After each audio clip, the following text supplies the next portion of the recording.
Hello, welcome to the channel Down Minecraft, and today I want to tell you interesting story.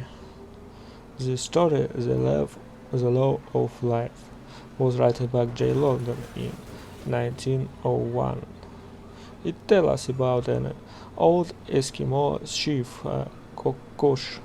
His tribe leaves him alone because they need to travel in search of food and shelter.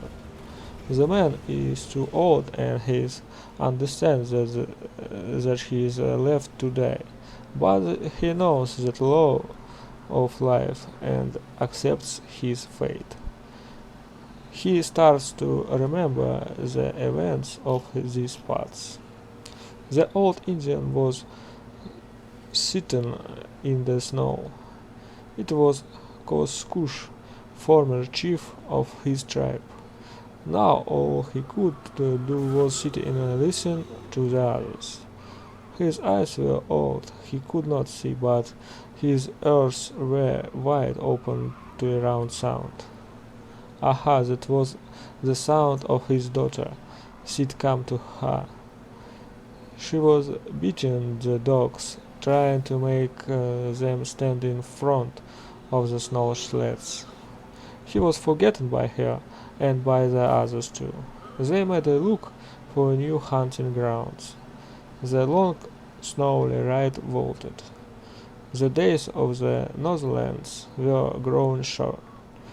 The tribe could not wait for death.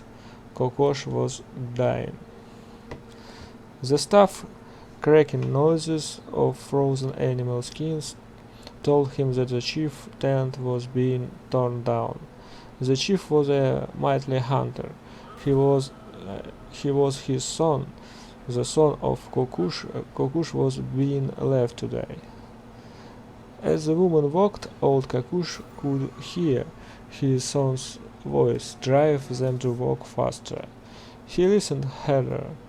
It was the last time he would hear that voice.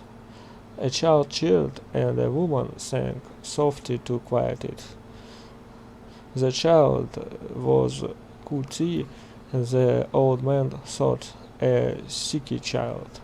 It would die soon, and they would burn a hole in the frozen ground to burn it.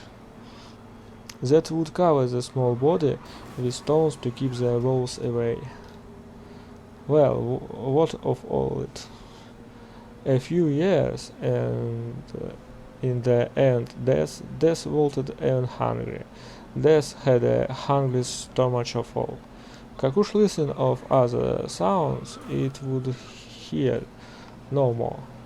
The man tried stronger, laid a rope around, and cells on hold their belongings. The sharp sounds of laser whips,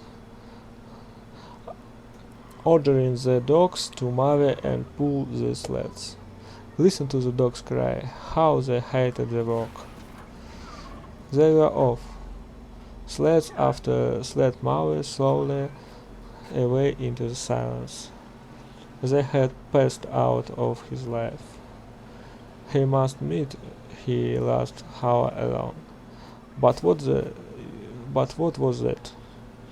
The snow pocket down hard into someone's shoes. A man stood beside him and placed a hand gently on his old head. His son was good to do this. He remembered other old men whose sons had not done this, who had left without a goodbye. His mind traveled into the past until his son's voice brought him back. "It is well, so you?" his son asked, and the old man answered, "Is it well?"